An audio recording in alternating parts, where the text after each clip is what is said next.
Hello, हो लिमयांचंच घर. कशाबद्दल? बरं बरं. अरे वा, छानच झालं की. अहो आम्हाला काहीही प्रॉब्लेम नाहीये. अहो पण काय असेल प्रॉब्लेम? उलट चांगलंच झालं की. अहो असं ध्यानीमनी नसताना काही लाभ झाला तर आनंद होतोच की. बरं बरं, ओके ओके. लिमये, अहो आता या बाथरूम मधनं बाहेर का? झोप लागली तुम्हाला? आलो आलो. मागची 20 मिनिटं हेच म्हणताय तुम्ही. काय बाथरूम मध्ये दाढी करत होतात का झोपला होता? दाढीच करत होतो. मग एवढा वेळ? तुझ्यामुळे. कुठलं तरी ते भारी ब्लेड आणलंस ना मॉल मधनं, त्याच्यातच रमलो. आणि ते वापरायचं कसं हे कळण्यातच 10 मिनिटं गेली. पण मस्त आहे की नाही खरं सांगा? अहो मॉल मध्ये बरीच तरुण मंडळी हे घेत होती. म्हटलं आपण पण विकत घ्यावं आपल्या तरुण नवऱ्यासाठी. किती नशीबवान आहे ना आजकालची तरुण पिढी. रोज नवी फॅशन, रोज नवा ट्रेंड. मजा आहे बाबा त्यांची. आपल्या वेळी कसं ना, एक फॅशन आली की 3-3 वर्ष आपली तीच कंटिन्यू व्हायची. आता कसं, सकाळचं सॉफ्टवेअर दुपारी जुनं झालेलं असतं. नाही ब्लेड छानच होतं. बघ ना दाढी कशी गुळगुळीत झाली बघ. नको, दिसते मला गुळगुळीत झाली. नाही तर तुम्ही बघा, कुठलं तरी एक स्वस्त रेझर आणि ती तुरटी वापरत होता. बापरे, तुरटीवरनं आठवलं, आफ्टर शेव लावायचं राहिलं. अहो अहो बोला. अहो ट्रॅव्हल एजन्सीतनं फोन आला होता की सगळ्या डबल रूम्स बुक झाल्यात. अर्थात ही चूक त्यांचीच आहे, पण मग चुकीची भरपाई म्हणून आपल्याला त्यातल्या त्यात बेस्ट रूम देणार आहेत ते. ग्रेट. अहो हो, आणि काल रात्री मनमानी केलेल्या पुडिंगची रेसिपी तुम्हाला मी आणायला सांगितली होती. आणलीत का?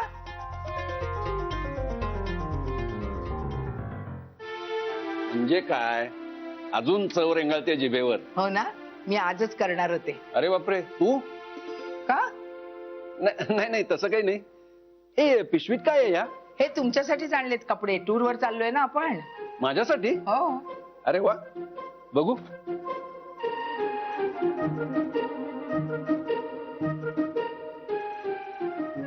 हे असले कपडे? हो. रीमा, आपण टूरवर जातोय का सर्कशीत कामाला जातोय? लिमये, हल्ली सगळे सिनियर सिटीजन्स असलेच कपडे वापरतात. मग आपल्या सोसायटीत घालतं का कोणी? कोणी नसतील घालत तर तुम्ही घाला आजपासून. मी या कपड्यात ना जोकर दिसीन. आता कोण आहात तुम्ही? जोकर नक्कीच नाहीये,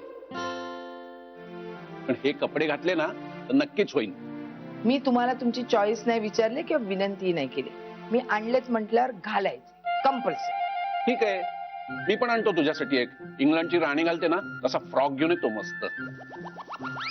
पाचकळपणा करू नका. नाही आवडलेत ना तुम्हाला हे कपडे? ठीक आहे, मी परत करते आणि घेऊन येते दणकट लेंगे. अगदी लेंग्यावर नको यायला. लेंग्याचीच मेंटॅलिटी आहे तुमची. जरा काहीतरी नवीन वेगळं करायला जावं तर आले तुमचे मध्यमवर्गीय संस्कार मध्ये लेंगेवाले. बरं बाई, घालतो हे कपडे.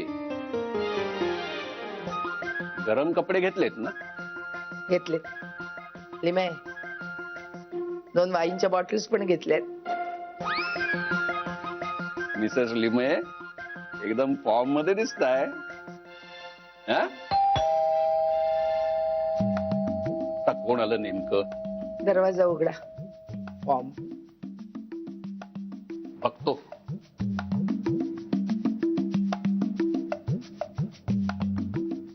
Good morning. Good morning. हे काय सकाळी सकाळी एकदम? का नको तर यायला? तसं नाही ग, पण आपलं म्हणजे सहजच ना. हो, तुमच्यासाठी औषध आणली आहेत न्यायला. औषध. म्हणजे नाही लागली तर ठीकच आहे, पण ठेवा बरोबर. बर. आणि तर मोबाईल कशाला?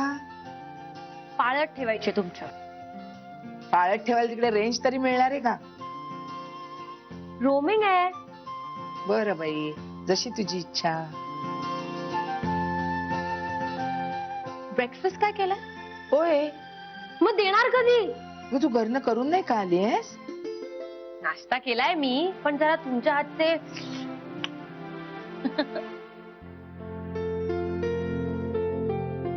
आणि कपडे कोणाचे आहेत हे? आता तिचे नक्कीच नाहीयेत, म्हणजे माझेच आहेत ना. कपडे माझे आहेत, चॉईस तिचा आहे. छान चॉईस आहे. रणबीर कपूरला कॉम्प्लेक्स देणार तुम्ही? देणारच. आमच्या कत्रिनाने आणलेत ना. मस्त आहे. बरं, हा तुमचं गाडीने जायचं नक्की आहे ना? हो. किती वाजता निघणार आहात? 7 वाजता. मला जरा यायला उशीर होईल, पण वैभव येईल. 5 वाजता पाठव त्याला, चालेल? चालेल की. चालेल.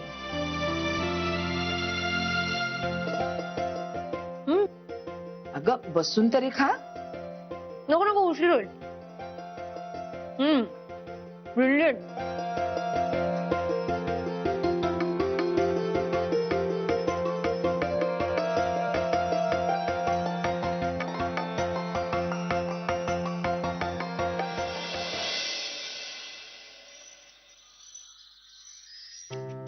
लिमे, तुमचे 3 शर्ट्स, हा. तुमचे 3 शर्ट्स, 3 पॅन्ट्स, तुमच्या 2 ट्रॅक पॅन्ट्स, 6 टी शर्ट्स, तुमचे 2 स्वेटर्स, 2 कानटोप्या, हातमोजे, हे सगळं या बॅगेत ठेवलेलं आहे. आणि माझ्या 6 साड्या, माझ्याही 2 कानटोप्या, माझा स्वेटर आणि माझे हातमोजे, असं सगळं या बॅगेत ठेवलेलं आहे. टूथपेस्ट, ब्रश, साबण, बाकी काही खायचं थोडंसं घेतलेलं आहे, ते सगळं या बॅगेत ठेवलेलं आहे. रीमा, कालपासून 5व्यांदा चेक करून झाले बरं का यादी सगळी. काय ना, सारखं सारखं चेक करून यातले कपडे कमी होणार नाहीयेत किंवा वाढणारही नाहीयेत. अहो कित्येकदा ना लिमे, 5-5दा चेक करून सुद्धा ऐन वेळेला आपण महत्वाची वस्तू विसरतो. तुम्ही तुमच्या शुगरच्या गोळ्या घेतल्यात का? ऑफकोर्स. या बॅगेत बाहेरच्या कप्प्यात आहेत. आणि हे तुम्हाला 5व्यांदा विचारतेस बरं का. दाखवा बरं मला गोळ्या कुठे आहेत.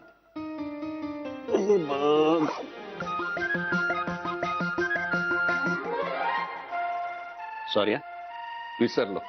आणतोच आणतोच.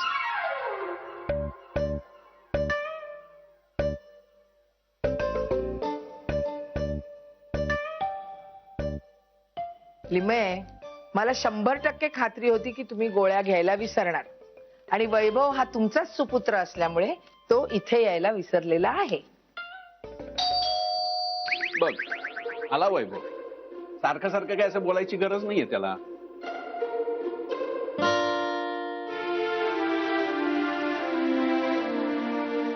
या. Sorry I, extremely sorry. Me completely विसरलो होतो की मला इकडे यायचं होतं म्हणून. याला म्हणतात दूध का दूध, पाणी का पाणी. गेली 25 वर्ष मी तुला ओळखते वैभव, आणि गेली 30 वर्ष यांना ओळखते. नाही नाही, एक्स्ट्रीमली सॉरी. तरी मनवाने ना मला 4-4 वेळा फोन करून आठवण करून दिली होती. असो, झाली सगळी तयारी. बाबा, नेहमीप्रमाणे आईने किती वेळा यादी चेक केली? 5 वेळा. आणि आई, नेहमीप्रमाणे बाबा यावेळी काय विसरले? शुगरच्या गोळ्या. वैभव, वैतागलोय मी या काटेकोरपणाला. सारखे सूचना, नियम, आदेश चालू आहे. तरी या घरातल्या चुका कमी होत आहेत का? अहो लिमये आहात तुम्ही. लाईट गेल्यावर सुद्धा अंधारात कळायला पाहिजे मेणबत्ती कुठे ठेवलेली आहे म्हणून. बाबा यावेळी कुठले कुठले विचित्र प्रकार घेतलेत तुम्ही सोबत? तुम्ही नाही, हिनी घेतलीत. 2-2 होका यंत्र घेतली. मला सांग, त्या कोकणातल्या रिसॉर्ट मध्ये आम्ही चुकून चुकून किती चुकणार आहोत? आई तू होकायंत्र घेतलं? नशीब कोकणातच चाललात. तुम्हाला युरोपला पाठवलं असतं तर पॅराशूट घेऊनच गेला असता. करा, करायची तितकी चेष्टा करा. पण मी अशी आहे ना म्हणून संसार व्यवस्थित चाललाय. बरं बरं, प्लीज कृपा करून तुम्ही आता भांडू नका. मस्तपैकी रोह्याला जा आणि धमाल करा. चल नमस्कार करतो मी. असू दे असू दे. वैभव, आता काही दिवस आम्ही दोघंही नसणार आहोत तर तुम्ही दोघं भांडू नका. आणि मनवाला म्हणून रोज स्वयंपाक करायच्या आधी मला फोन करत जा. आणि तू पण तिला मदत करत जा. हा, आणि आता मला मनवानी फोन दिलाय ना, त्याला रेंज असणार आहे. त्यामुळे तुम्ही मला कधीही फोन करा. चला चला चला. निघूया. येस, चला ये वैभव.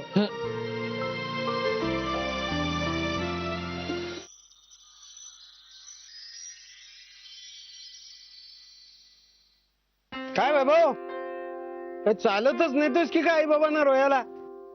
नाही हो, आज गाडी थोडी पुढे लावली आहे. मी येतो ना, तुम्ही या. आणि हे काय बॅगा कमी दिसतायत आज? अहो 2 माणसं 2 दिवसासाठी चाललीत, कशाला हवे जास्त बायगा? अगं रीमा, मला वाटलं की खूप मोठा मुक्काम असेल तुमचा. काय ना, आपल्या सोसायटी इतकं सुंदर ठिकाण अख्ख्या जगात नाहीये. त्यामुळे कुठेही गेलं तरी 2 दिवसानंतर इथले वेध लागायला लागतात. चाललायत खरे, पण पावसापासून जपाली मये. अहो आपण काय जपणार त्याला? त्याच्या मर्जीत असेल तर आपला आनंद टिकल, नाहीतर आपला ट्रिपचा चिखल. पण आभाळाकडे पाहून तरी वाटत नाहीये पुढच्या आठवड्यात पावसाची शक्यता आहे म्हणून. असं कोणी सांगितलं? बसंतीने ना. दुसरं कोण सांगणार आहे? पण काही काही वेळेला ना तिचे अंदाज बरोबर असतात बरं का. हवामान खात्यापेक्षा बरी आहे ती. हो, पण अंदाज कोकणातलेच बरोबर येतात. विदर्भातलं विचारलं की तारांबळ उडते तिची. अहो पण निदान कोकणाच्या बाहेर एक जग आहे हे तिने मान्य केलं, हेही नसे थोडके. जोशी, चला की आमच्याबरोबर रोह्याला, मस्त धमाल करू. हो, आमचा रोहा, आमचा युरोप या गॅलरीतून दिसेल तेवढाच. त्यासाठी आम्हाला कुठे वेगळीकडे जावं लागत नाही. जोशी तुमचं ठीक आहे, पण उमाचा विचार करा ना. रीमा, अगं आलो असतो आम्ही, पण गौरीची परीक्षा आली आहे 2 दिवसावर. गौरीची परीक्षा आहे म्हणून जात नाही होय? त्याची चिंता करू नका, तुम्ही बिंदास जावा, मी आहे ना. ती गौरीची शाळेची परीक्षा आहे, थापा मारण्याची नव्हे. जा इस्त्री करतीच्या युनिफॉर्मला जा. ते राहिलंच आहे. बरं जोशी, आमच्या घराकडे लक्ष ठेवा जरा. हे तुम्ही आम्हाला सांगून आमचा अपमान केला लिमये. म्हणजे कारण सांगितलं नसतं तरी आम्ही लक्ष ठेवणारच होतो. अहो कामच आहे आमचं ते. आणि हो, आमच्यातर्फे गौरीला बेस्ट लक सांगा. हा, हो हो हो, नक्की नक्की. आणि रोयाचे फोटो मेलवर टाका. नक्की नक्की. हा, निघू मग. अच्छा.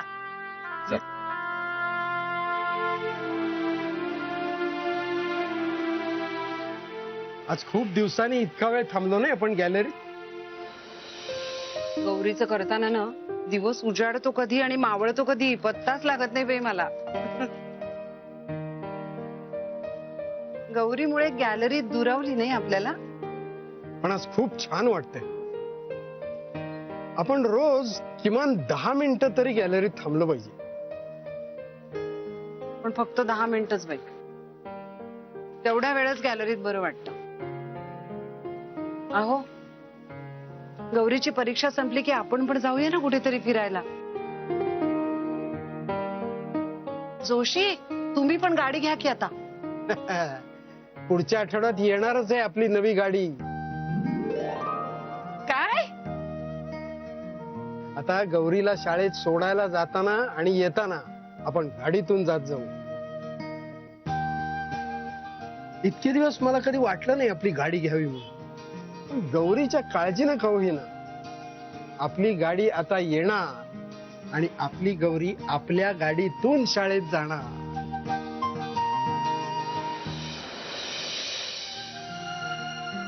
रोहा म्हणजे हे आपल्या कोकणातलंच रोहा ना? हो, कोकणातच आहे ते. पण ते रिसॉर्ट ना आतून एखादा टुमदार गाव असावं ना तसं केलंय. सगळ्या सुखसोयींनी एकदम सुसज्ज. तरी म्हटलं आपल्या कोकणातल्या लाल मातीत एवढा काय ते सगळं सापडलाय लिमये कुटुंबाला. कोकणातल्या त्या लाल मातीवर हजारो कवींनी लाखो कविता लिहिली आहेत बाईसाहेब.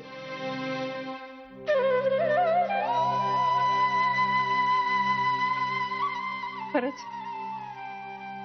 आपला अभि सुद्धा नेहमी म्हणायचा नाही, आई बाबा बाकी काही असू दे, गड्या आपुला कोकण बरा. सुहास, अभिजितचा विषय काढून रडणार आहेस का? तू ना निमित्त शोधत असतेस रडण्यासाठी.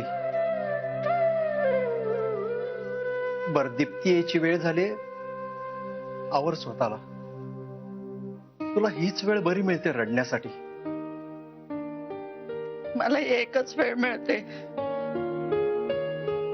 तुमच्या तर डोळ्यातून 24 तास गंगा यमुना वाहत असतात. सुहास, आपलं काय ठरलंय? दीप्ती पुढे आपलं दुःख मोठं नाहीये.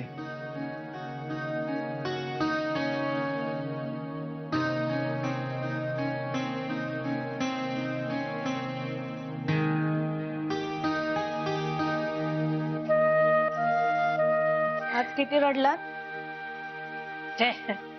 आज कुठे काही नाही.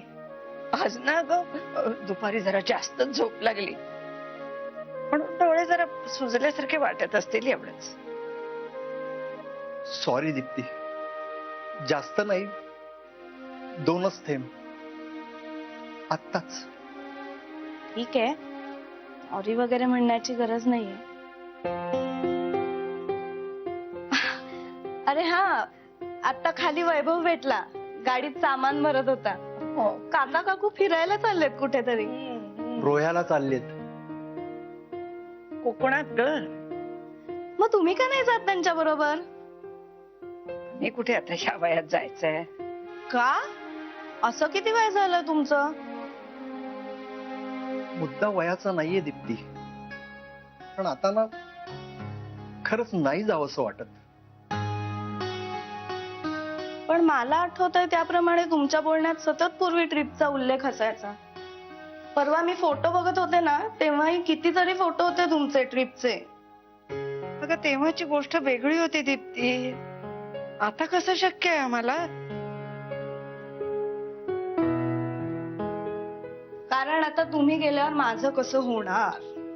माझा सकाळचा चहा, दुपारचा डबा, रात्रीचं जेवण, असंच ना. तुमच्या सुखामध्ये मी अडथळा निर्माण करते का हो? म्हणजे एकीकडे तुम्हीच म्हणता की आपण सतत हसत राहायचं, आणि दुसऱ्या बाजूला या 4 भिंतीत कोंडून घेतलंय तुम्ही स्वतःला. अगं तुझ्या बाबतीत आम्हाला हेच नाही का म्हणता येणार दीप्ती? तू तरी कुठे बाहेर पडलीस इतके दिवसात सांग? पण मी या आधी बाहेर गेलेच नव्हते कधी. मला आवडतच नाही. दीप्ती, तुझं दुःख आम्हाला काही कळत नाहीये का ग? तुझ्या मनात तो आहे, असू देत ना. नवराच होता तुझा तो, पण आमचाही मुलगा होता ना ग. मग आपण सगळ्यांच मनावर दगड ठेवायला नको का? ठीक आहे, मी चौकशी करते आपल्या ट्रिपसाठी कुठल्या तरी ट्रॅव्हल्स मध्ये. पण मग मात्र मी म्हणेन तिकडे जायचं मुकाट्याने. हा, बरं ग बाई. जा आता तू हात पाय तोंड धुवून घे बरं. चहा मी करते. चल.